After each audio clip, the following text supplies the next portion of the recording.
Morning, everyone, and welcome to our event, Strengthening Minority-Owned Businesses in Northern Virginia, from our Build Back, Dream Forward event series.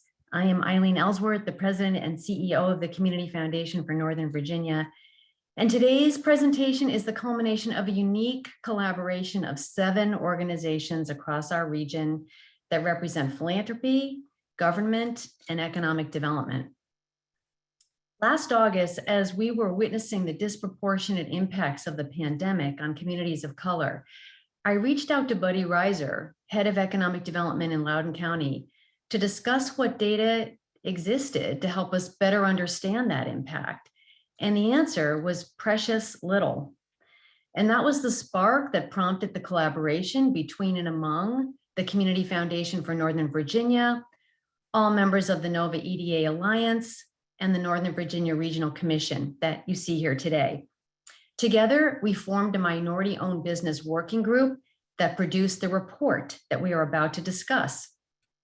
And in addition to the report, you are also going to hear stories directly from some minority business owners of their lived experiences here in Northern Virginia. And we will all have a chance to consider ways our entire region can move forward together to support this crucial segment of our local economy.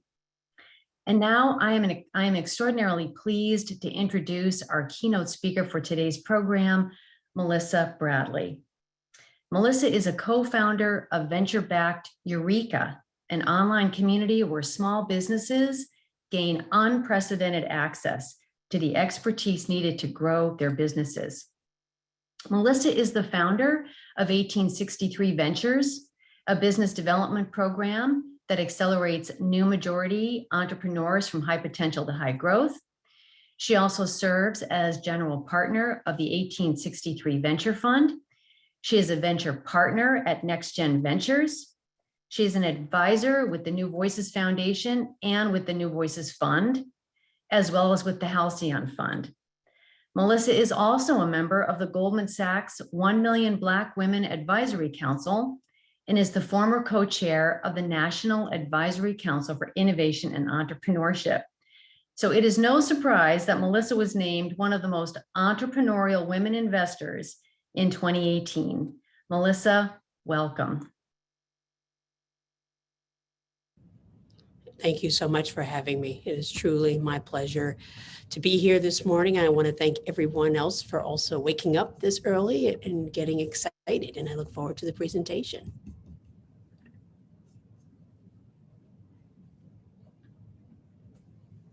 So as we go through this presentation, I want to encourage people as you're telling me where you are, and I see all of our local areas coming up in the chat. I also encourage you to put any questions or comments in while I'm going along. We don't have a formal section of where there's Q&A, but I'm happy to make sure that I acknowledge any questions and we'll integrate it into the presentation this morning. My hope is that this becomes conversational. If it's something that you like, also please put a symbol in the chat. If there's something that you question or have concerns about, then also let me know. I recognize in the world of Zoom, it's not as easy for me to be able to see faces, and it's not as easy for you to be able to share a reaction, but I want to make sure that you feel part of this conversation. There's 4 things that I want to cover today. I want to first talk about why this conversation is even important. I want to talk about why it's important to support Black and brown entrepreneurs. I certainly want to share some of my experience, particularly as a professor at Georgetown University, and the research around some of the systemic changes that need to happen and some of the challenges that persist beyond what many of us may know as obvious. And then obviously I also want to recognize who is in the audience, from government leaders to investors, to corporations, to individuals, and how you can also help local entrepreneurs of color. Let me say that I have been in DC since 1989, and I've lived in Virginia many times. My sister still lives in Virginia. And so I know the DMV very well, and I'm excited about this conversation because I don't know if this is the right thing to say, but being here since 1989, I have seen a lot. I was actually in line to watch the Marion Barry trial. And I remember what Virginia used to look like. I remember what Arlington and Alexandria and the distinction between Old Town and some of the surrounding neighborhoods. I have seen how well all the way out towards Capital One and Tyson's Corner has grown. And so this is an amazing opportunity as we are on the precipice of real change post-COVID and certainly post the death of George Floyd, of continued growth and opportunity in this region. So when we even think about why do we need to talk about minority entrepreneurs, I like to use the term new majority, and I'll tell you why. One is that 43% of the millennials in this country are non-white. By 2055, the United States will not have a single racial or ethnic majority. The new majority population is expected to rise to 56% of the total population. Over half of the American population will be represented of people of color. Women will make up 40% of the labor force. The population will tilt older. These are demographics that reflect the systems that we need to look at. And when we talk about entrepreneurship, we recognize that a lot of the entrepreneurs that we hold up, a lot of the leaders in the entrepreneurial ecosystem do not reflect the communities that they serve. And so therefore, we must acknowledge that race plays a critical role in our outcomes, from our born to where we live, to where we go to school, to how much money we ultimately make. The increase of individuals who have been historically excluded, who've been undereducated, who've been underinvested in, and marginalized, we have to recognize will be the majority of this company and the majority of this country. The historical disinvestment in them and their communities will continue to erode our country's competitive advantage and further reduce our return on investment for all of us. I start there by saying that I don't have this conversation because I'm a female. I don't have this conversation because I'm Black or African American. I don't have this conversation because I represent the LGBTQ community. I have this conversation because people who look like me are truly becoming the majority of this country. And certainly we've begun to see the shifts in this regional area and certainly in Virginia. And if we do not take into account the investment decisions, the financial decisions, the health decisions, the housing decisions, the educational decisions, and we continue this historical underinvestment, it is not just going to be a detriment to people who look like me. It's going to be a detriment to the entire communities that you all and I care about, because those who will be leading, those will be majority of sitting in workforce chairs, those will be majority of sitting in education chairs and sitting in schools, they will be overlooked. And the longevity of the prosperity that many of us who have been privileged to see will certainly be decimated as we move forward. So I want to position that to say this is not just a moral conversation, because what we've seen transpire in the world for the past 400 plus years, and certainly not just a moral response to what we saw happening to George Floyd, but this is a recognition that the investment in communities of color is integral to the success of our respective communities. When we talk about entrepreneurship, that's even more important, as we recognize that entrepreneurship has historically and continues to be the primary economic driver for this country. Over 20 years of data demonstrate that businesses of color hire more people of color on average than majority firms. A report on Black-owned businesses shows that 3.5 million jobs that Black businesses supply equates to about a fifth of the employed Black workforce. However, we know that number could be so much higher if effective supports enable Black and brown businesses to increase their revenue so they can hire and grow. And so the recognition that the cranberry, I'll say, or the darker color bars represent Black entrepreneurs, and the lighter orange bars recommend and recognize white entrepreneurs. And so it's important that our motivations may vary between why Black entrepreneurs start a business and why white entrepreneurs start a business. And we need to respect those differences. But we also need to recognize that the success of both pools of businesses are even more important, particularly when you think about the trickle-down effect that Black and brown businesses have on their own community. The statistics that I just shared speak to the fact that Black and brown businesses tend to hire more of their community, where, dare I step outside of Virginia for a second, if I think about a place like DC, if Black businesses had been invested on par with their white peers, we would actually have a 0 unemployment rate amongst the Black community in the District of Columbia. That is pretty significant. And so understanding that our motivations vary, understanding that our pathways to entrepreneurship, our access to capital, and all the relevant access to other supports is extremely critical in the trajectory of entrepreneurship for everyone. We know that new majority entrepreneurs are the fastest growing entrepreneurs in this country, particularly African-American women. They are actually creating businesses 6 times their white peers. We also know that African-Americans are responsible for a consistent 10% of GDP year over year. At present, there are almost 3 million Black-owned businesses, which represents over 9% of all firms in the United States. These firms generate $150 billion in revenue, supporting just under 1 million jobs.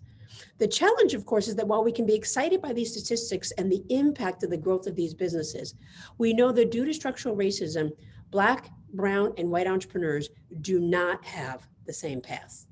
In fact, we know that Black and Hispanic and women founders also began their businesses with less than 50% of the capital compared to white men. We know that these communities, including myself as an entrepreneur, rely much more on family and friends. And we know the fear of rejection, which is real for applying for a loan, has certainly minimized the impact and desire of what could happen if more Black and brown entrepreneurs actually stepped into this space. And so let me take a step back and say, why should we even care about entrepreneurs of color? Well, if anyone had the opportunity to read this city report, we know that right now we have spent over $16 trillion just in the past few years because of racism. $16 trillion over the past 20 years has been lost because of systemic racism. And we know that Martin Luther King wrote, "We are caught in an inescapable network of mutuality, tied in a single garment of destiny. Whatever affects one directly affects all indirectly." And I think this statistic points to that for sure. It's important to note that part of that has been because we have not closed the racial wealth gap. Part of that is because we continue to have laws that do not allow and support home ownership amongst African Americans, as well as Latinx and Hispanic communities. And we know that that continues to ripple over in the worlds of education and the worlds of access to capital. And so we know that one of the key systemic barriers that needs to change is, what is it cost of becoming an entrepreneur? As a professor at Georgetown, I tend to do research on a 2-year cycle. And 2 years ago, I did a series of studies that showed that it cost a Black entrepreneur at least $250,000 more than their white peers to start the same exact business. And that comes across in a couple of ways, both directly and indirectly. So I'll give you a sample. If you think about access to capital, we know that it is legal, as someone who served under President Clinton and worked in the Treasury Department, to actually charge higher interest rates on perceived risk. African-American entrepreneurs pay at least 1.5% to 2% more than their white peers on the same exact loan. The challenge, of course, is we know the rejection rate is much higher for African-American Latinx entrepreneurs, and we know the amount secured by them tends to be much lower. We know that those statistics have a 10x difference between a $3,000 investment and usually a $30,000 to even $100,000 investment when you go into the world of venture capital. We also know that because we don't oftentimes have a team of people who can forego real economic opportunity of having a job, that our teams look different. And not having the same team oftentimes excludes us from accelerators and incubator programs, oftentimes create bias amongst venture capitalists who say, well, if you don't have a team, then you're not really serious. And we certainly know that when we don't get into these accelerator programs because we don't have a team, we spend anywhere between $50,000 to $100,000 more on just accessing what would have been free supports, including access to credits to do things online, access to technology expertise. And the one that probably is most disturbing for me is that we know African-American and Latinx entrepreneurs spend anywhere between 4 to 6 times more on accessing business advice, because we churn through consultants who oftentimes don't understand the businesses we want to start, who don't believe from the get-go that we have the opportunity to be successful. And so all of those things add up to at least $250,000 more, which to me says, if you are ever looking at 2 businesses and they both have achieved a level of success of getting, say, $500,000 in revenue or $1 million in revenue, and one of them is Black and one of them is white, there should be an automatic higher consideration for investment because that Black entrepreneur has demonstrated a level of resilience, tactical expertise, and a set of systems that clearly has allowed him to overcome the hurdle of a $250,000 deficit. That deficit does not include student loans. That deficit does not include leveraging your house for assets. And so I think it's important that when we think about what are some of the barriers, we have to recognize that there is a real cost, a tangible cost for Black and brown entrepreneurs to start their business that must be considered in terms of how we help them, how we invest in them, how we advise them, and what are the pathways that we put them on to be able to build their businesses. We also have to recognize there's something called a Black tax, that while we have seen some increases in wealth accumulation, the affluence of Black and brown leaders, and certainly investors of color, there is an amount of privilege that has been recognized in this community. But because there is a disproportionate number of African American and Latinx communities that are still living at or below the poverty line, those of us who have made it, like myself, have a Black tax. This has an impact on our ability to invest in ourselves. It has an impact on our ability to invest in capital markets, has an impact in our ability to invest in our own continued growth. Because Black tax is the extra money that we make that we then support our communities who are not as fortunate.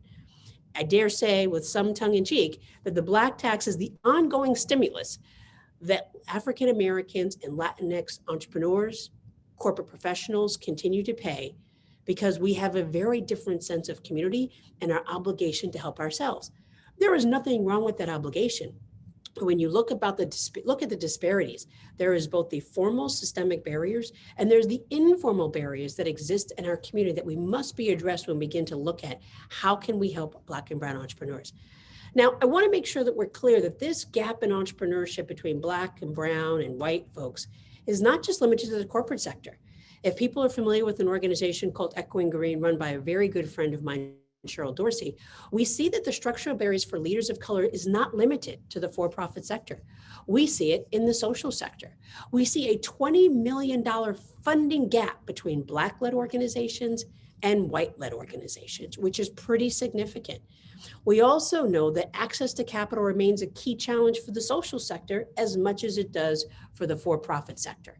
In fact, we know that average revenues of Black-led organizations are down 24%. And one of the most important aspects of cash to have on hand is unrestricted net assets. And there's a 76% difference between unrestricted net assets of Black-led organizations and those led by white-led institutional leaders. That signals the fact that all of us on this call, all of us in this meeting, have a real opportunity to think about this in a much more holistic picture than how do we just segment for-profit small businesses, but how do we look at really creating economic parity amongst all of our communities, whether they are supporting the for-profit sector or the nonprofit sector. And luckily for us, Echoing Green in partnership with Bridgespan came up with some really clear solutions in making sure that we reach out and connect with leaders of color and help expand their social capital. We hear this a lot, but let me be clear. Black entrepreneurs and brown entrepreneurs have social capital. It's just very different. I did not meet my first Black CEO till after I had an exit with my first company, which dare I say was just a little late in understanding what were some of the challenges I was going to have and what were some ways that I could eradicate or avoid some of the pitfalls that I experienced. I also think it's important that we know we have an individual role. We must acknowledge that all of us have bias, and that tends to manifest mistrust. And so it's important that we think about relationship building, that we think about moving beyond the typical transactional relationships we may enter with each other and think about how do we build rapport and how do we build community amongst everyone. We also recognize that just like there's a lack of access to capital in the for-profit sector because of pattern recognition by venture capitalists, because of the opportunity to charge higher interest rates on behalf of lenders, because of the challenge of credit scores and that the idea that alternative credit scores are slowly eking to the system, but recognizing that credit scores were actually put together by a group of white men in order to lock out African Americans from coming into their stores. And they created a set of rules that they knew would never apply to the African American community and allowed the opportunity for shop owners to deny access to credit and access to service. That antiquated system continues. And if we do not own and recognize the racial gap that exists and recognize that there is clear redlining that still exists in home ownership, that the GI Bill did not provide equal benefits to African Americans, until we recognize there has to be a different way to underwrite and score people's ability and be willing to look at things like rent payments, cell phone payments, transportation costs, and other alternative expenditures that are significant burdens based on one's wealth, then we recognize that that funding is going to exist. That funding gap is going to continue to exist. And certainly in the social sector, we need to recognize that because that bias continues, there needs to be a real alignment of how we invest in Black-led organizations. And then obviously it's always going to be important to think about relationships and how do we create authentic relationships in these ecosystems that we exist so that we're not pointing fingers, but we're actually learning from each other and understanding, as I said, quoting Martin Luther King, we are inextricably linked and one success is clearly interdependent on the other. So when we think about what are some of the potential solutions, I want to look at this from the role of government. I want to look at this from the role of corporations, and I want to look at this from the role of individuals. But before I do that, I want to recognize that one of the polarizing issues that we have right now in this country is the support and focus on immigrants. And we must remember that not only are there success within the traditional Black communities, but immigrant entrepreneurs play a vital role. And we need to start thinking about this issue of immigration very differently. We know that immigrants historically have always been a vital asset to this community. And if we think about just about 5-6 years ago, immigrants added $1.6 trillion to the total US gross domestic product. We know that immigrant entrepreneurs have played a significant role in advancing technological innovation and increasing businesses. In fact, in 2010, and I apologize for the dated nature of this, but we know the government research is slow to catch up. Immigrant-founded small businesses generated more than $775 billion in sales and $100 billion in income and paid more than $126 billion in payroll taxes. We know now that on average, immigrant-owned small businesses employ about 8 employees and collectively provide about 4 million jobs in the United States. That says that this is not an American, non-American, Black, brown, white. This just says that there is a clear set of opportunity costs if we do not balance our investment with respect to who we invest in, how we invest in, and what are those policy supports that are be able to help all communities. Because if we lose $100 billion from immigrant entrepreneurs, if we lose continued investment and growth and job creation of Black entrepreneurs, we will have a real problem, all of us across society.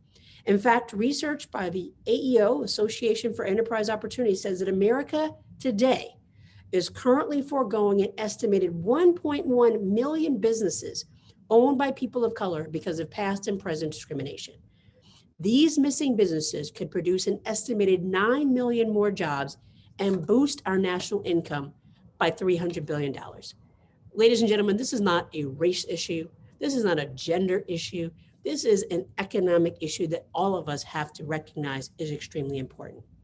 So when I think about solutions, let's start with how can government help local entrepreneurs of color? Well, the first thing is that we can recognize that there is a need for adequate race-specific data collection necessary for identifying and tracking and ameliorating race-based gaps. We know that oftentimes there has been a bias or a fear to collect information, but data actually drives decisions. So it's important that we think about what are ways that are non-discriminating, that try to eliminate bias, that we can capture information so that government officials can actually make better decisions. We also know that it's important that we focus on facilitating all the supports that help drive small businesses and entrepreneurship. That includes affordable childcare options. That includes quality K-12 education. That includes things like paid family leave and other supports that we know, including access to capital, that we are able to support these entrepreneurs. And yes, Elizabeth, the presentation, as far as I know, will be made available to everyone. The other thing to think about is supporting innovation initiatives. Now, we've heard a lot of this on the federal level. And again, I had the privilege to serve in the Obama administration and lead the White House Office on Social Innovation. The federal government has always been great at innovation initiatives, but we know that there are also ways in which local institutions can also support innovation. Those innovation initiatives can come in the form of grant programs. Those innovation initiatives can come just in the form of reducing the friction of obtaining certain licenses, reducing the friction of obtaining certain permits. Those innovations could come in creating hubs and leveraging organizations where I used to work, like the Center for Innovation Technology and CIT, leveraging their funds and thinking about what are these public-private partnerships that you can have to fuel innovations. Those innovation initiatives can come in the forms of competitions and challenges. And I think they're all things that we've seen work successfully and even I've seen worked in Virginia. And here's an opportunity to be able to increase those. We also know that investing in wealth building is extremely important. Things like baby bonds, things like individual development accounts. There are tons of those opportunities where when we become very strategic around both policy changes as well as programs that support wealth creation, that there's a real opportunity to stem the tide. In fact, we know that championed by Senator Cory Booker, that baby bonds would provide $1,000 with an interest-bearing savings account upon when a child is born. Upon reaching adulthood, the funds accrued can be accessed for wealth building activities such as down payment on homes, colleges, and startup funding, very similar to independent development accounts. A study by Columbia University showed that if we were able to leverage an innovation like baby bonds, we would substantially narrow racial disparity. In fact, the median factor would go from 15.9 to 1.4. That means that we would move the needle for a Black adult to have $58,000 plus for the median household income compared to the high teens and low 20s that currently exists right now. And so there's an opportunity to look at other states. There's an opportunity to look at the federal government and say, what can actually be useful right here? And obviously allocating funding as we think about budgets coming down the road. Are there STEM programs that you can start to invest in so we can increase the number of technology companies that then change the diversity that's filling that innovation corridor on the way to Dulles Airport? Can we think about how do we support entrepreneurship through grant programs, integrating it into our school curriculums? Many years ago, we used to have these types of programs and they all went away. And I recognize there's a ton of pressure already on teachers, but how do we support these kinds of programs that allow the stimulus and the start of ideas from youth that then manifest from adults and really help to close this racial gap and leverage of disparity, and hopefully not only create great employees, but really spark this concept of entrepreneurial innovation in the region and have its face look different than what we may typically see. If you happen to be a corporation, there's lots of things that you can do. One of them is recognizing that diversity, again, is not just for the sake of diversity, but there have been so many reports that talk about even just having a woman in leadership, how that changes. But we now know that if you have a diverse leadership team, you have over a 70% chance of improving revenue. We know that. And so it's really important that you think about how are you diversing your leadership team so they can help with the innovation of what's happening in your company. How do you support diverse board membership? There was a group at Deloitte that said a critical need for inclusive leadership, the shifting US demographics and investor pressure in the United States have increased the focus of diversity in the C-suite and public company boards. Their studies showed that 34% of Fortune 500 seats were held by women and people of color. 38.6% of Fortune 100 board seats were held by women and people of color. What is interesting to know is that when we think about that, the board diversity, when you're looking at women and people of color, tends to be recycled and it's the same people. But we know that with diverse boards, there is at least a 15 to 20% increase in ROI because you're able to look at things differently. You're able to think about different distribution channels. You're able to understand different customer segments. So it's something to think about, whether you're a corporation or you're a nonprofit organization. How do you diverse that leadership?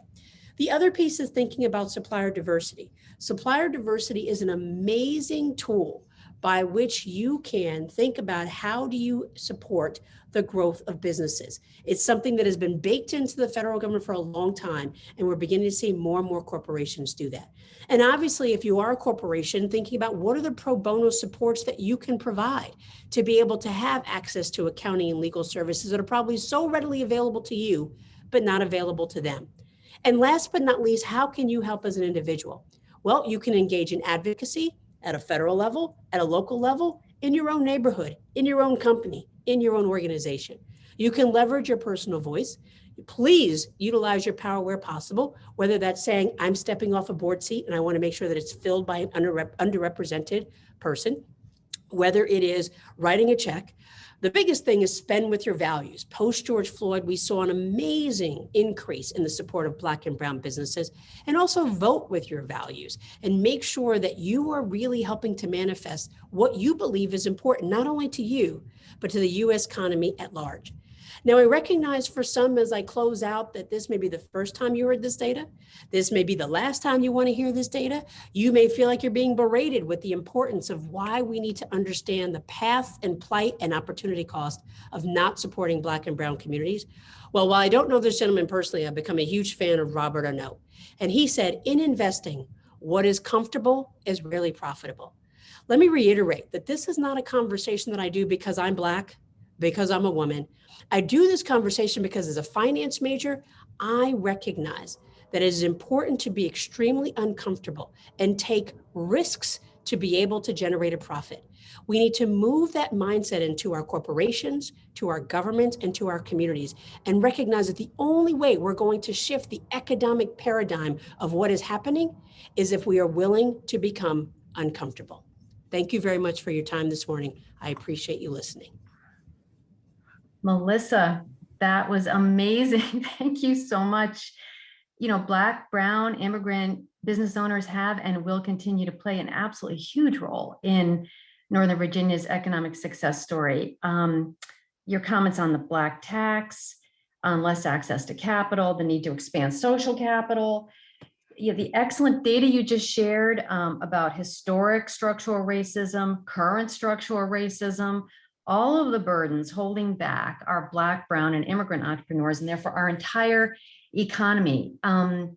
Thank you for those wonderful comments. Thank you for having as your number one recommendation for local government, that one way local government can help our local entrepreneurs of color is to improve data collection. It's hard to move the needle on something you can't measure. So Melissa, that was just a tour de force. Thank you so much for all of your comments and for joining us today as our keynote. We really appreciate it.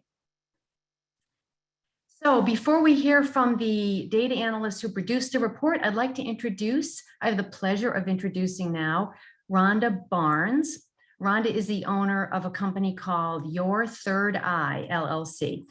You know, our community foundation introduced the local economic development authorities last summer to Melissa's business, Ureeka, which she founded along with Nancy Santiago. And as a result, the economic development authorities in Prince William, Loudoun, Arlington, Alexandria, and Fairfax helped identify minority business owners and small business owners in their jurisdictions to participate in a program that Ureeka ran called Fire Up. Fire Up was a business mentoring and coaching program for underserved entrepreneurs. It ran this past winter and spring, and Rhonda participated in it. Rhonda, welcome. Good morning, everyone. Thank you for having me. My name is Rhonda Barnes, and I am the owner of Your Third Eye. We offer Tai Chi instruction to seniors. Normally, my partner has individual classes for 55 and older. My niche is going and teaching Tai Chi to residents in memory care and assisted living. I strongly feel that that population has been greatly ignored.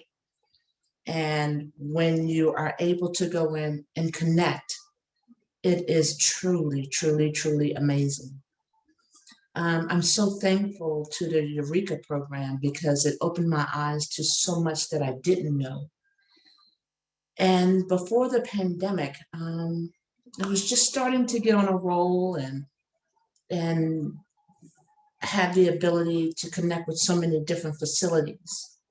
But then once COVID hit and the restrictions came, I sort of felt a little bit down because I couldn't go into the facilities any longer. Ureeka helped me to refocus, and I was able to offer my classes via Zoom to the residents. And I keep using the word amazing because that's what it feels like. It felt amazing to be able to connect. Now that the pandemic is slowly opening back up and I'm able to venture out a little bit more, I'm starting to pick up slowly but surely. And I just introduced a program called Tai Chi in the Sun. And it allows the residents to be able to come outside and breathe fresh air again, and to exercise and to have fun, and to be able to be seen and heard and laugh and sing. And the passion for what I do is so great. And I'm so thankful. I truly am thankful. That's another word that I constantly say because I'm so grateful. And I'm so grateful for you having me here to be able to share my experience. And I hope I can reach so many of this particular group of people because I feel like they need what I have to give.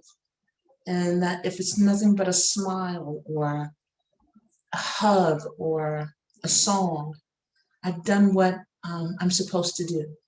So thank you very, very much for this opportunity. Rhonda, thank you. You're right. We do need what you have to give. And Tai Chi in the sun sounds wonderful. So, I mean, It feels so good. oh my gosh, this just sounds great. Thank you so much for coming today, talking about your experience at Ureeka and sharing your business with us and your experience. We really appreciate it. Thank you. Now I'm pleased to pass the baton to 4 members of the Northern Virginia Minority-Owned Business Working Group, the actual data guys and gals who pulled this whole report together, to present their findings and recommendations. And first, I would like to introduce Stephen Tarditi, Director, Market Intelligence, Fairfax County Economic Development Authority. Stephen? Thank you very much, Eileen, and especially thank you for spearheading this effort on this entirely important topic. I also like to thank everyone for attending today's report release event. And I would like to thank my colleagues who contributed to the development of this report, including Elizabeth Hughes, Community Foundation, Jill Kneff of Northern Virginia Regional Commission, and the fellow NOVA EDA researchers. This report is a proof point for the collaboration that is needed going forward for our region to continue progressing and thriving. And I look forward to working with this group on future endeavors. As Eileen mentioned, she approached NOVA EDA leaders back in the fall 2020, which feels like forever ago, about determining the impact of COVID-19 on our region's minority-owned businesses. And from there, the researchers got together. Elizabeth, Jill, as well as Bobby Clancher, Alicia Abraham, Alexander Klein, and Troy Palma. We have been meeting virtually over the past 6 or 7 months crafting this report, and I can truly say that we left no stone unturned. And I'm very proud and excited of the work we're about to share. After collecting, organizing, and analyzing all available data that pertains to this subject, we developed a report that 1, details the minority-owned business landscape pre-pandemic, 2, lays out the pandemic's impact on our ecosystem, 3, explores risk factors to Northern Virginia minority-owned businesses, 4, notes the government response, and finally, last, takes all of that, provides recommendations for our regional leaders based on these insights. But before we get into our findings and analysis, I would like to do a little stage setting, as one of the main reasons we performed such a deep dive of the data was because, as Melissa mentioned, there really is no figure that could concisely measure the impact at a regional level. At this point, no one can say the pandemic caused this percentage decline of minority-owned businesses in Northern Virginia or impacted them in this way. And this is due to the lagging data from federal government resources as well as incomplete data sets. As you'll see from our working group members, there are ways of identifying vulnerabilities and disadvantages to our minority-owned business community. A couple of terms you're reading here repeatedly throughout the presentation and this report are as follows. On your screen, two that I would like to point out: business establishment. This is important to note because you're about to see large numbers coming up on this next slide. And you may wonder, how is it this large? And that's because the business establishment, when we're looking at the data, puts it into two buckets. And that's with every single physical location, no matter if the actual business has a paid staff or they have no staff, and they may be just, they're self-employed or an independent contractor. So that is important to note. Another one is minority-owned businesses, which is a business establishment that has at least one person of minority who has at least 50% of the stock or equity in the business. So now we can dive into the data. The strength of Northern Virginia's business community truly is its diversity. We're home to approximately 128,000 minority-owned business establishments, with Asian-owned businesses making up the largest portion of that at around 44%. You can see this regardless, this remains the case if the establishment has paid staff or not. If these numbers overall make you think that Northern Virginia is a leader in business diversity across the US, you would be correct. In fact, 42% of Northern Virginia's business establishments are minority owned compared to the US level of 29%. And then taking this to the next level, we looked into the proportion of minority owned businesses, which mirror our percentage of working age population that is minority. So you'll see it's 42% to 45%, where that shows like a difference of 3% versus the US average, which shows a difference of 7% between the proportion minority-owned businesses and the working age population. So now I'm gonna pass over the mic to Bobby Clancher, who'll talk about the pandemic's impact on our business community. Thank you, Stephen. The COVID-19 pandemic has had a complex effect on the region's local economy, and especially its minority-owned businesses. As summarized in this line chart, area businesses saw both lost revenue as measured by taxable sales and reduced staff, which is measured by workforce size as well as initial unemployment claims. According to Virginia taxable sales data, Northern Virginia sales exceeded $86 billion in Q4 of 2019, but saw a 24% decrease in taxable sales in Q2 of 2020. As taxable sales decreased, initial unemployment claims increased. There were approximately 32,000 initial unemployment claims in Northern Virginia in Q4 of 2019, but in Q2 of 2020, initial unemployment claims spiked nearly 2,000% to approximately 652,000. These high unemployment numbers have led to fluctuating business sizes within our region. Next slide.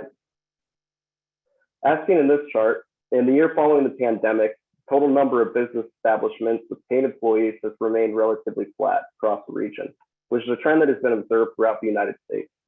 While the number of businesses has remained flat, this does not mean that all businesses survived the pandemic. In fact, according to some research from the University of California, Santa Cruz, data suggests that by April 2020, there were 22% fewer business owners actively working compared to just 2 months prior, due to either temporary or permanent closure. Our report has determined that one of the main drivers of pandemic unemployment appears to be businesses fluctuating in size. A recent report by the Bureau of Labor Statistics found that 86% of job losses during the pandemic were associated with businesses downsizing instead of actually closing. And 78% of new employment resulted from existing businesses hiring back workers rather than new startups. Next slide. Nationally, businesses under minority ownership have experienced economic effects of COVID-19 more severely. According to a 2021 Small Business Credit Survey of employer firms, 79% of Asian-owned businesses, 77% of Black-owned businesses, and 66% of Hispanic-owned businesses reported being in poor or fair financial health at the end of 2020, as compared to 54% of white-owned businesses. Nationally, in April 2020, there were 41% fewer Black business owners actively working in the United States compared to February 2020 figures. And while most groups have rebounded from their April 2020 lows, Asian business owners have not. In December of 2020, there were 20% fewer Asian business owners than in February of 2020. Now I'll send it over to Elizabeth Hughes to walk us through the risks to minority-owned businesses. Yeah, thank you, Bobby, and good morning, everyone. The national trends and data points that my colleagues have shared paint a sobering picture, but our work group was really interested in how minority-owned businesses have fared within Northern Virginia.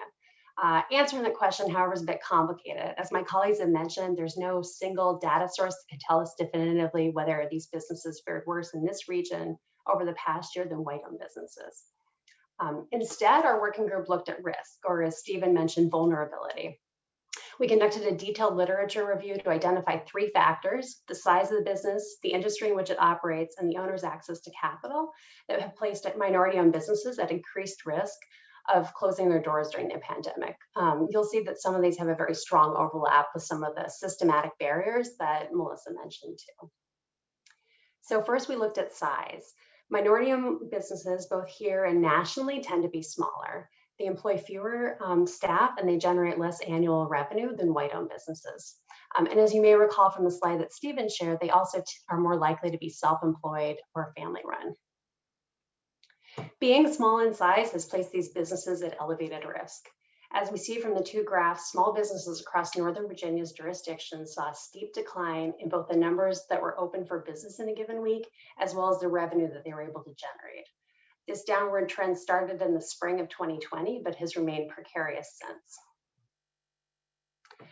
Next, our working group looked at the industry in which businesses were operating. To identify the industries in Northern Virginia that were particularly at high risk of shuttering during the pandemic, we compared the number of unduplicated workers claiming unemployment in a given industry during the pandemic to the size of that industry's pre-pandemic workforce. This methodology allowed the working group to assess the magnitude of job losses within an industry, which is our marker of business health, relative to the size of the industry. So for example, you see within accommodation and food service, there were about 76,000 workers who filed for unemployment in Northern Virginia between March of 2020 and March of 2021. This number is high and very staggering on its own, but it becomes particularly worrisome when you consider that the entire industry only employed 100,000 plus workers prior to the pandemic. So unemployment claims in accommodation and food service accounted for the equivalent of 71% of the pre-pandemic workforce. So we used these 2 metrics to identify elevated risk industries and arrived at the 7 that are on the screen. So accommodation and food service, arts, entertainment and recreation, other services like nail salons and personal services, retail, education services, healthcare and social assistance, and administrative and waste services. We then looked at the industries in which minority-owned businesses were operating and disaggregated by race. And as you can see from the graphics, the industry in which a business operates puts it at risk. And this is particularly true for minority-owned businesses. Our analysis found that particularly among Asian-owned businesses, over half were occupied or were concentrated in a high-risk industry. And within that population, 17% were in that hardest hit industry of accommodation and food service. When you look at businesses with no paid staff, which is, as Stephen mentioned, there's this population of gig workers and contractors and self-employed. You see that across the board, about half of minority-owned businesses were in a high-risk industry. Last, we looked at access to capital, which Melissa has done a very thorough job of talking about the risk here and the systematic barriers. Our research suggests that business owners, particularly those of color, but everyone, tend to rely most on personal funds when responding to a financial challenge versus seeking out outside investment. And so access to personal wealth becomes very important. Nationally, we know that persistent racial wealth disparities, including lower wages, fewer liquid assets, less home equity, and fewer savings, mean that minority-owned businesses have fewer resources available to weather an economic downturn. But our analysis also found that this was true in Northern Virginia. We looked at the income generated and then also the home values of business owners in Northern Virginia, and found that Black and Hispanic business owners not only derived less income from business, which we knew already, they also derived less total income, so business plus wages, And they also have much lower rates of home ownership, and the homes that they do own are of less value financially than the white and Asian owned businesses. All told, these findings paint a very sobering picture of risk for minority owned businesses in Northern Virginia. I'm now turning it over to my colleague, Jill Caniff, to close out our program. Jill? Good morning, everyone. We will now talk about the government response in Northern Virginia to the pandemic, as well as our group's recommendations for going forward. Northern Virginia's local governments have been heavily focused on helping the region's businesses thrive and building equitable communities. Equity-focused programs existed throughout the region prior to the pandemic, such as the Small Woman and Minority-Owned Business Government Contract Procurement Program, also known as SWAM. And then many local governments, such as Fairfax County, had racial and social equity policies, such as Fairfax County's One Fairfax policy. So many of that existed before the pandemic and will continue to exist. And then many new programs were implemented in the heart of the pandemic, and they will continue to aid in the recovery of Northern Virginia businesses going forward, that is the local governments. Northern Virginia's counties and cities provided $89.2 million in grants and loans to our small businesses in our region, that to over 9,600 businesses. That is to our counties and cities. We did not inventory our incorporated towns and how much they contributed, but they certainly did as well. And the minority ownership among the recipients of our grants and loans was tracked by some jurisdictions. For those jurisdictions that did track minority ownership among recipients, the programs varied from 18% minority recipients to 51% minority recipients. Now we will turn to our recommendations on additional ways for leaders and regional analysts across sectors to support the region's minority-owned businesses during the recovery as well as in normal times. The first recommendation is to continue to monitor the region's economic recovery. To achieve this, we recommend monitoring the recovery through the Northern Virginia Regional Commission data dashboard and the Opportunity Insights Economic Tracker. The Northern Virginia Regional Commission dashboard on minority-owned businesses will be released in 1 to 2 weeks, and we will send you an email when it is released. The dashboard will show much of the same data as the report, but rather than just at the regional level, it will show you jurisdiction level data as well. And it is recommended that the dashboard be the main tool for tracking the recovery in the region through regular updates to it. In addition, there is also the Opportunity Insights Tracker, which will contain updates to the small business open status and revenue data that is part of the report. And that tracker is maintained by Harvard. Another means for achieving this recommendation is to have existing working groups debrief on our region's response to COVID-19 and to continue to share research ideas, resources, and strategies for working with federal data sets because of the lack of data and the complexity of the federal data sets. Also, promoting participation in the Federal Reserve's Small Business Credit Survey to increase survey responses from Northern Virginia businesses is a recommendation. The Federal Reserve's Small Business Credit Survey is an annual risk assessment on the small business community where regions can partner with the Federal Reserve to gain information regarding the health of their small business community. We met the threshold of 50 responses to receive the insights into the data, including data on minority-owned businesses, and this was only after 1 week of marketing the survey and in partnership with the Federal Reserve.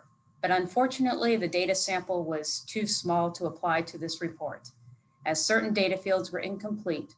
But this process proved we could receive strategic insights if we gain a larger sample size and more lead time to market the survey.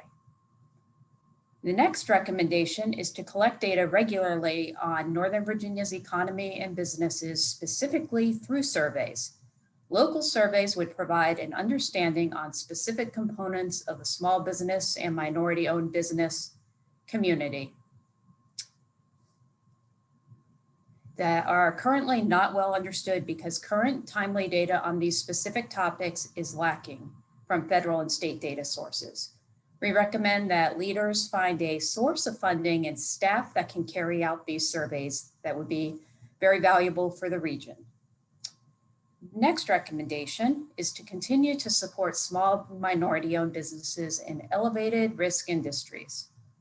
To achieve this, we recommend that government leaders and community organizations implement the following.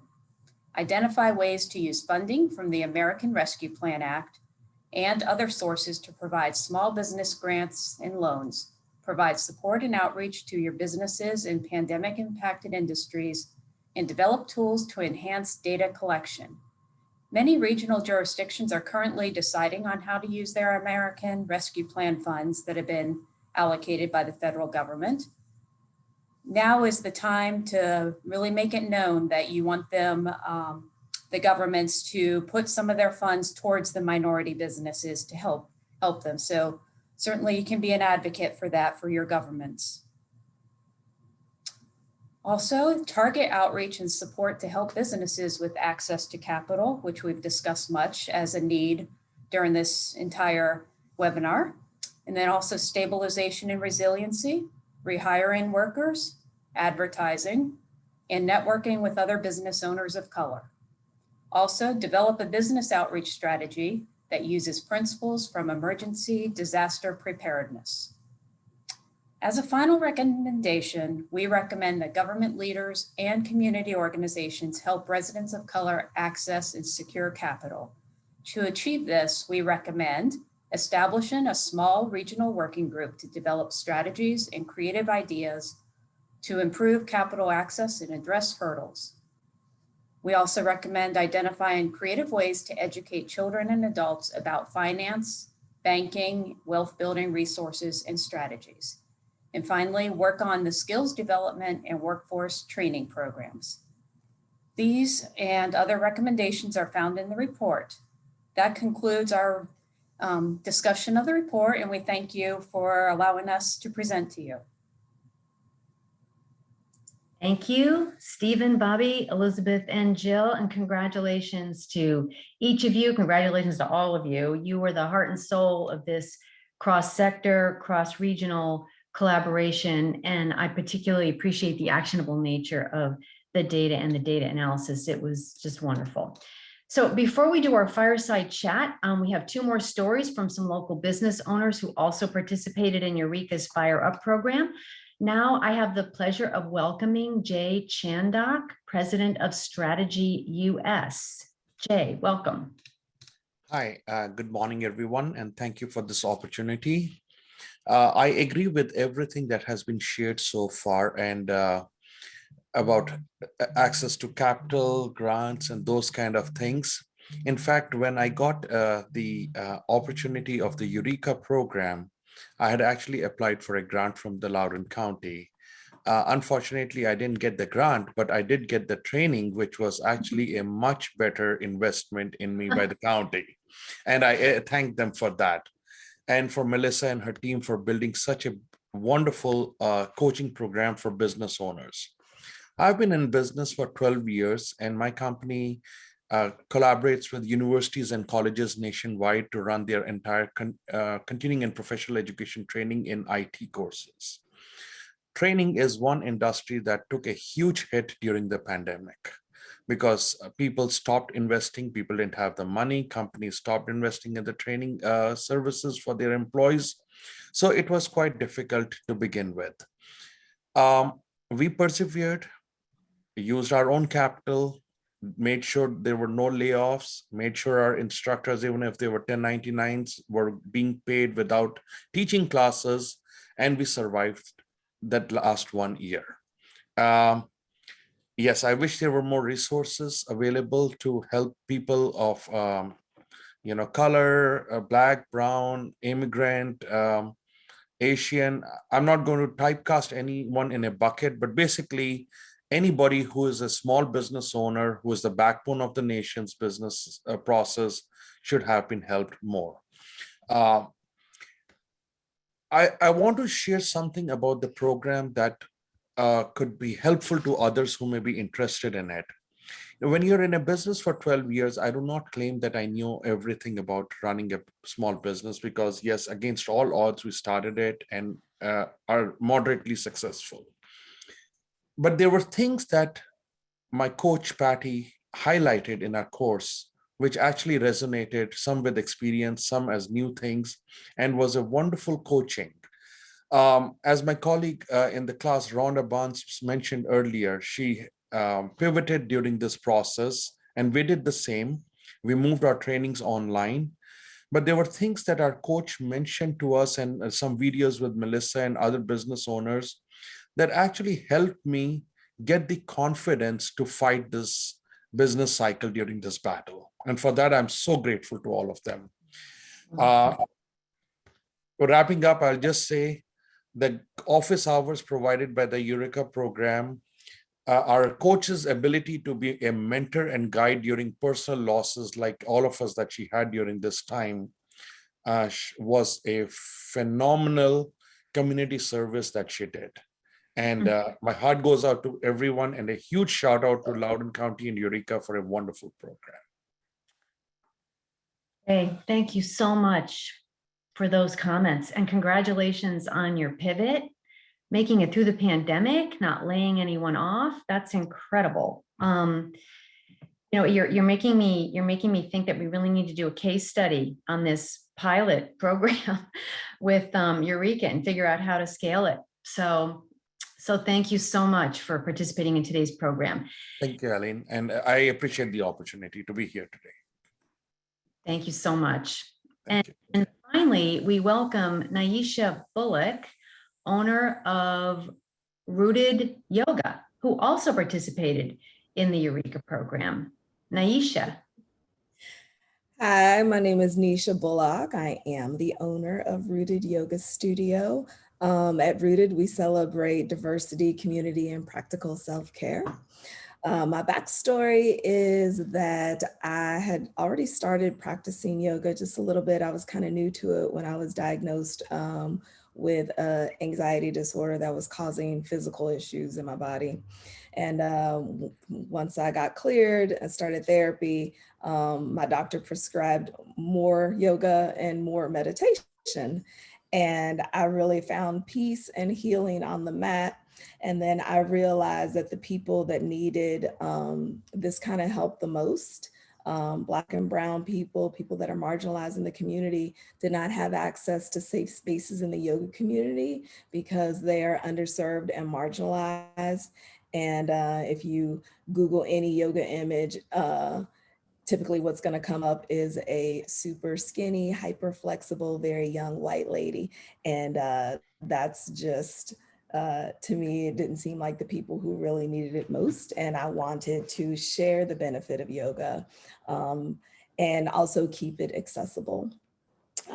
So I decided to open a studio about 2 years into my practice. And it was also very important to my family that we purchase whatever property because we are raising 2 babies in this household and we want to have generational wealth. So that was really important. And it took us a while to find a space. We finally did. We started the process and then the pandemic hit. So we ended up opening our studio in December of 2020. Wow. When no one can see, touch, or smell each other.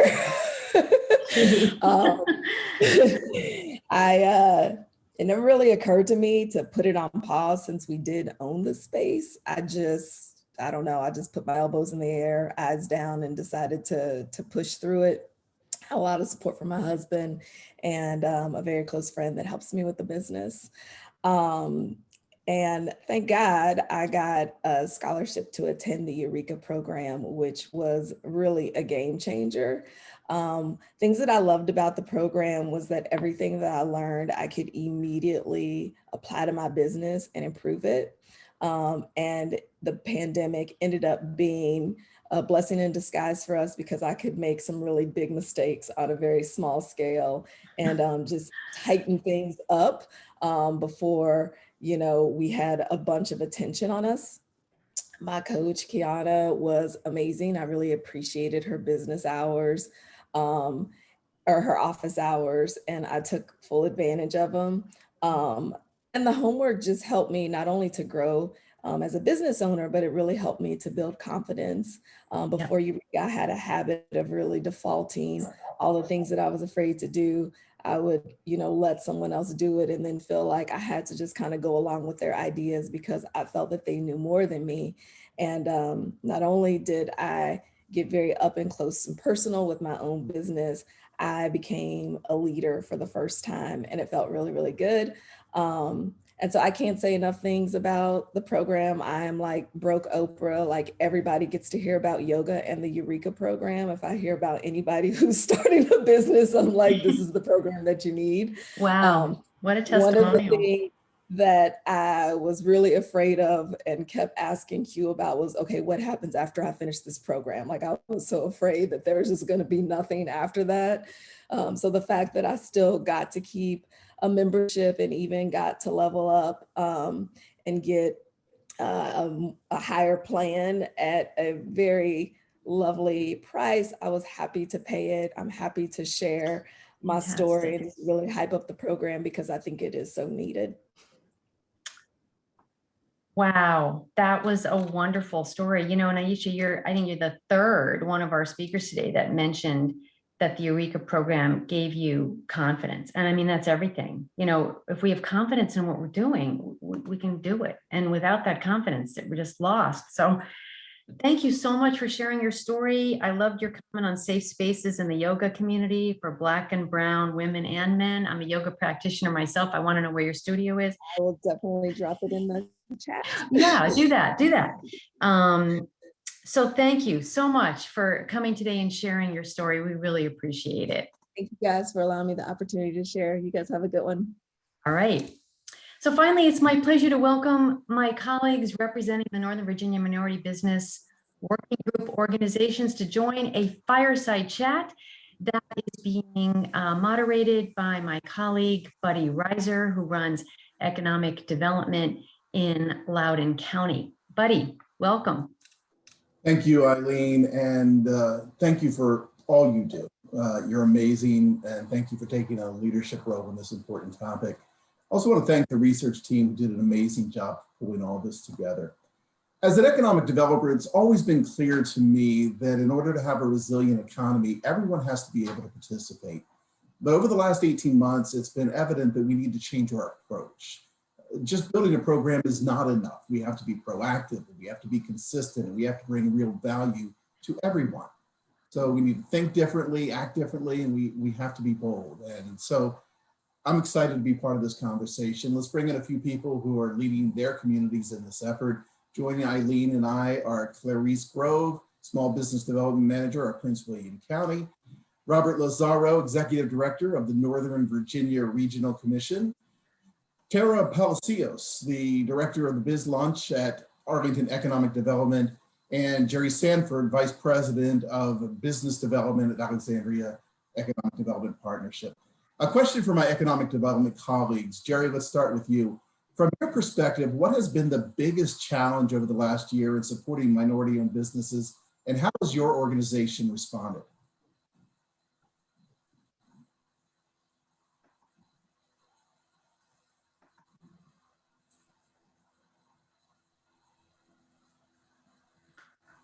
Is Jerry? There you go. Hello. All right, we'll come back to Jerry. Let's move on to Arlington. Tara? Sure. Hello. Good morning, everyone. And thank you so much, Buddy, for the question. Last year was really tough. I think overlooking everything and the suddenness of it all and trying to figure out what we could do as economic development to reach our hardest hit businesses, folks that we knew were suffering, and just being able to outreach to them and have them reach out to us about what they were facing and what their needs were. And so we've always, from the beginning, have really worked hard to reach our hard to reach communities, our communities of color, our legacy businesses, our businesses that immigrant community, because it's so important for us to be able to connect with people, to be able to provide them. We get what I call the usual suspects, folks that know how to get to us. And so we try to be as creative as possible in our outreach. We do yard signs, we did direct mail pieces, we use faith-based communities. We did a lot of word of mouth. We worked with our chambers, all of our public-private partnerships, the NGOs that are out there, because we knew that the pandemic itself was isolating. We had to get as creative as we possibly could to outreach to people. Fortunately, we had some pieces in place, like we have our Biz Launch en Español program, which does training in Spanish.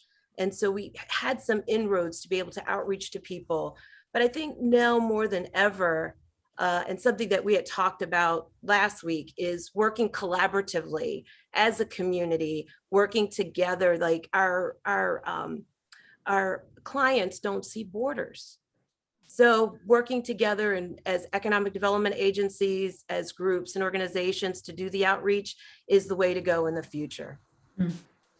Clarice, how about in Prince William County? We have a great relationship with your department and we share a lot of resources. Tell us about how you worked in Prince William.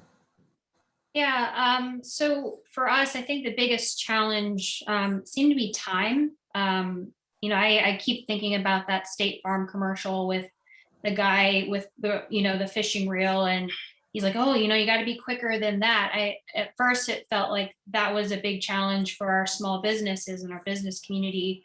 We knew that there was this pandemic and we knew that there were resources, but for our minority community, it wasn't quite attainable. It didn't feel like they could quickly react and get the resources that they needed. So for example, PPP, it took some time for them to come around and really implement the necessary changes to help our businesses. But it took a lot of time to course correct. And so for Prince William County, we were quickly adapting, quickly implementing programs to, try to get things where the hardest hit communities were. This report and the work behind it has a chance to be really transformational and foundational. But this effort is also unique in that it represents a cross-sector, a regional response to supporting minority businesses. Let's go to Eileen, then to Bob. Why is a regional cross-sector response necessary and helpful?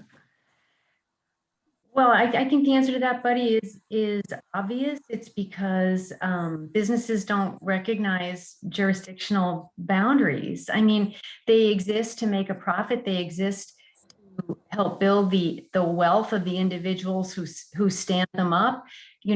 Business ownership has been the cornerstone of personal wealth acquisition since the founding of our republic. It's the way people get financially stable and in many ways financially wealthy in some instances. They want to sell their services. They want to sell their goods, and it doesn't matter where their customer is. Bob, are there other entities that could have been helpful or that you would like to engage in this process? I just want to say thank you to Eileen and everyone for being on this panel today. I would concur, businesses don't respect jurisdictional borders, and we're very fortunate to really live in an innovation region. And I commend our economic developers. The Northern Virginia Economic Development Alliance, which was formed 2 years ago, a year and a half ago, was what a great assistance to have. So when you had the PPP programs and others, the Northern Virginia Economic Development Alliance was sharing webinars across borders, et cetera. And, just for those who are participating today, Northern Virginia will be officially a majority minority region come when the official census numbers come out. Right. 27% of our residents are immigrants who generate $57 billion a year in GDP. Immigrants are 47% more likely to be entrepreneurs. So it is in all of our self-interest, as Ms. Bradley talked about, to lift all the boats, to work together to make things happen positively for the region. And again, I commend all of our local government partners. They've worked really hard in making inroads. And we had a brief discussion last week, and one of the things says, a lot of these folks did it on their own. Yep. They didn't look for the government. So when this pandemic came on us, they didn't know where to turn to, and they've done some unique things, and I think they really deserve credit for that. Jerry, are there best practices that have been shared or lessons learned across the jurisdictions that are good practices in trying to do outreach to minority businesses, small businesses, entrepreneurs, and communities of color?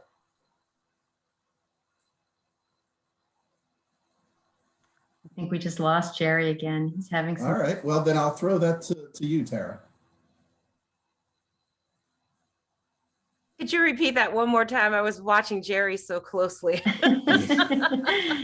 Talking about best practices and how important it is that we work as a region to do that outreach to minority businesses, small businesses, and entrepreneurs. Oh, it's so important because I feel that a business owner, when they reach to the government, they really need the help. And so when they do that outreach to us, we've always said we don't care where they're from, we're going to help them, because it takes a lot for someone to reach out to the government. You know, like if you look at a lot of the immigrant communities, the trust isn't there. So when they come to us, we try to do a warm transition. If it's our friends from across the region, we will find out what their story is and what help and assistance they need, and then really be able to provide some key tools and resources that are based on where they are and where they're going in their journey. We also have been working really hard this last year because what we saw with PPP and everything that happened, and things were moving so quickly that we realized that we have to translate things in different languages.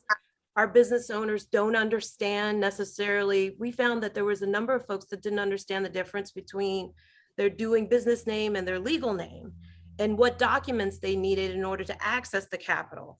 So we tried to simplify a lot of this as much as possible so that when people reached out, it wasn't like this government speech and, you know, oh, you need to, you know, so really making an even playing field for people and to be as transparent as possible, and educating and reaching out to our friends from across the, you know, that digital river divide that we have here in Northern Virginia, to our friends in DC and into Maryland, as well as Northern Virginia, because the best practices and outreach, especially in some of our communities of color, is much needed as we move forward. I don't want this to stop, you know, I really don't. We saw the same thing in Loudoun County. We gave away, you know, $12 million in grants in 5 different rounds. The first few rounds, we changed our strategy, and we started doing direct outreach to those businesses. We worked with Sheila Dixon and Milan Tron and a lot of different people, the ministers in the community, those to get out. And we were able to greatly increase our participation in the final rounds, which was tremendous. Clarice, we've heard some about the Fire Up program today. You were very involved in that early on. From your perspective, can you talk about how that program has impacted the community? We've heard about how it impacted some businesses, but how does it impact our community? That's a great question. And you know, Prince William County, we're so proud of the Fire Up program. It's almost 4th of July, so I'm thinking about fireworks apparently. No, we're very proud of the Fire Up program and the partnership we had with neighboring jurisdictions and the Community Foundation and Ureeka. Like we've heard today, it's been, you know, unimaginable, you know, how much success it's brought our business community, but it's a huge step forward for our community in general. Like we've talked about a lot today, that trust building, really getting out into our community, letting folks know that, you know, Prince William County local government, we're not here to just be another, you know, barrier. We're not just here to, you know, put regulations on you. We're also here to support you and help you grow. So I think it was a big step forward for our community. And, you know, Buddy, if I can just pick up on that trust issue quickly, we've heard several people mention it, and you know, we're all people, right? We're human beings, and the way we learn to trust each other is relationship. And I know I'm going to miss this I'm sure you've heard it, but relationship travels at the speed of trust, something like that, right? So it takes that personal one-on-one. And I was so taken by the stories of Ureeka because every single one of those business owners mentioned the business hours, right, of their mentor and how they took full advantage. In other words, they developed a relationship with someone that they trusted and that seemed to really be able to help them.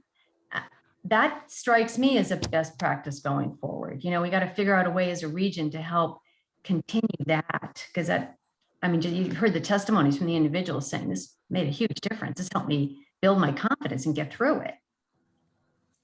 Jerry, have you engaged in Alexandria, getting into the community and selling the message and getting people to participate in the program? Thanks for that question, and sorry for the technical difficulties earlier. That's a great question. Someone mentioned earlier course correction, and that's what we were forced to do as far as our outreach to the business community. We had great relationships prior, but they were with traditional groups and usual suspects. And what the COVID crisis forced us to do was to reach out to non-traditional groups, to the faith-based community, to the immigrant community, non-business groups that had active business members as participants. And you can see through our different rounds of grant process, how we changed some of our rules to be more inclusive, but then how we built those relationships that people mentioned earlier, how that was really key. And it was those one-on-one conversations. We really want to be able to continue this going forward, because we realized that we were missing a significant part of the business community.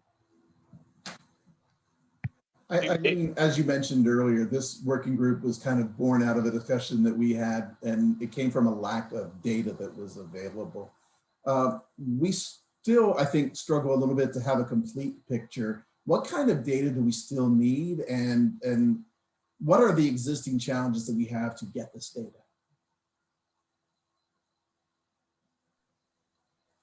I guess I can start with that one. We've been working very closely with Tim Johnson over with the Mason Small Business Development Center, Mason SBDC. And this is something that's been on our radar for quite some time. And, how do we first take an assessment of what we're already doing? What are the businesses that we are helping right now currently based off of their demographics? But then also taking it a step forward and saying, okay, we're having these counseling sessions and we're targeting these businesses with their workshops, but what is their capital investment? What is their revenue growth? Are they having revenue growth? And how does that compare to, the white-owned businesses or the non-minority owned businesses? So we've started to dive into that data, but then, that's the data that we need to make sure that we're actually driving those businesses to be more successful and be more resilient compared to their other business counterparts. I think the challenge that comes with that is, going back to trust. Some businesses are like, why do you need to know this data? And, that's for me to know. But for us to have that accuracy with the data and having businesses trust that we're going to use this information for their advantage, because again, it's going to help us course correct and to put more resources, to those businesses that might not be seeing as much of an increase in revenue. I have to, in Loudoun County, we just weren't asking the questions. And I wonder if Tara or Jerry, were you guys asking the questions before this came up? We weren't asking those questions. And one of the initiatives of our county or city finance group is to start collecting that data. And one of the things I'd like to point out is just the importance of that data beyond our immediate use. I'm actually at the second conference in the last week focused on business attraction, working with corporate site selection consultants.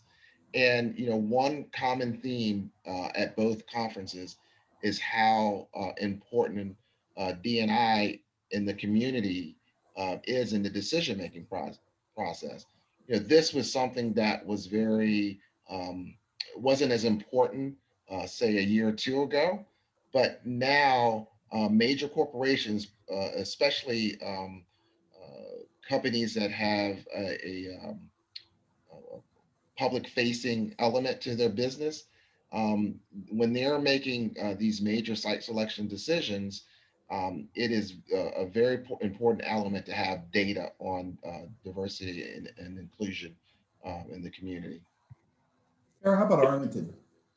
Yeah, it's always been a struggle for us because the question, when you get a business license or when you open your business, these questions aren't asked. And so a lot of it, we would get a lot of questions from our elected officials. Well, how many Black-owned businesses are there? How many Asian-owned? You struggle, and the people that you're working with, and you're trying to compile an accurate study. Even when we would look back in the day at some of the SBA data, it was always like 8 years behind or 10 years behind because they don't do it that often. And so we try, as we're working with our clients, to kind of capture. But what was interesting, even when we did our grant and we wanted to do set asides, but we couldn't, based on, SWAM is what we were looking at. We were very deliberate in how we did the grant, in that we wanted to clearly target these communities by using some of the non-usual suspects that Jerry mentioned, to get to the heart of these businesses. And I believe the deliberation of saying we want to make sure that we're as inclusive as possible, we had about 63% people that identified as SWAM. But what was interesting, when I looked at the list, there were businesses I know that were of color that did not identify themselves. They didn't want to. So that was an interesting take from that. And so I know there may be challenges as we move to the future as to, are people going to want to share this content with us? Hey, buddy, I would just add that it would be important for all of the economic development agencies to come to a conclusion amongst themselves what they want to collect, so it's consistent across the region. Because if one is collecting something and one isn't, it doesn't add value to overall regional approach to looking at the data. We could go on with this conversation for hours, and in fact, I would like to, but we promised we'd wrapped up by 10. So I'm gonna ask one last question and ask everybody to kind of weigh in on it. I love the data. I think we're off to a great start, but data without action doesn't really accomplish anything. For everyone, if data is the starting point, what is the next step? What do we do with the data? And how will it strengthen local services to our small businesses? Let's start with Jerry. Thank you. Definitely share the data. I believe that, we need to have that on our websites.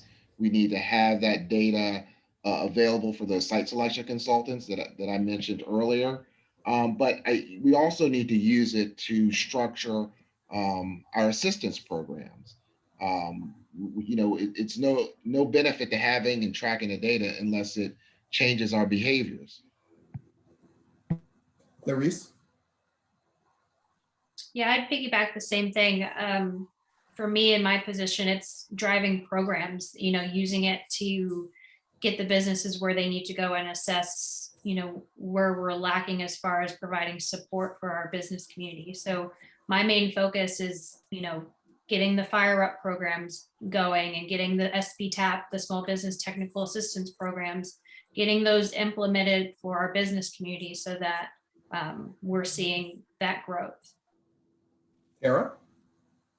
I would encourage everybody to do deliberate inclusion, even without the data, just making sure that our clients see themselves and feel comfortable and feel welcomed as part of the programming, and really reaching out and to people that aren't the usual suspects to make sure that they're a part of the programming that we're doing into the future.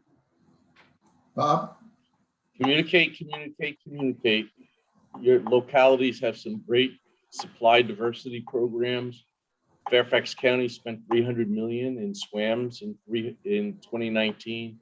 Metropolitan Washington Airports Authority has a very robust supply diversity program. So let folks know about it and help them apply if they need help. And Eileen, the last word to you. More data, more similar data to Bob's point, being collected across the jurisdiction, so that actually enables cross-jurisdictional comparisons and collaboration. I think it's a great point, Bob. And building trust, one business owner at a time. Thank you all for participating. This was a great conversation. I appreciate the opportunity. Thank you, buddy. Thank you. And Bob, Clarice, Tara, Jerry, thank you for sharing your sort of on the front line insights into all the work you do to help build a community that literally works for everyone. Thank you to Elizabeth and Stephen, Bobby, Jill, and the other data analysts representing each member of the working group for your work on this topic and the production of your beautiful report. Thank you, Melissa Bradley, for a brilliant and inspiring keynote. Thank you, Rhonda, Jay, and Naisha for sharing your personal stories and experiences. Our future relies on partnering, collaborating, and sharing resources with each other. And we hope that some of the ideas for solutions presented today to strengthen minority-owned businesses will help us all continue to build a community that works for everyone, and in the process help strengthen our local economy. On the screen now, being shared through our chat are links to the final report. I've also seen some other questions in the chat and in the Q&A about sharing a link to this recording. We certainly will. Thank you all for joining us today for this wonderful discussion. Take care. Have a wonderful day. More to come. Bye now.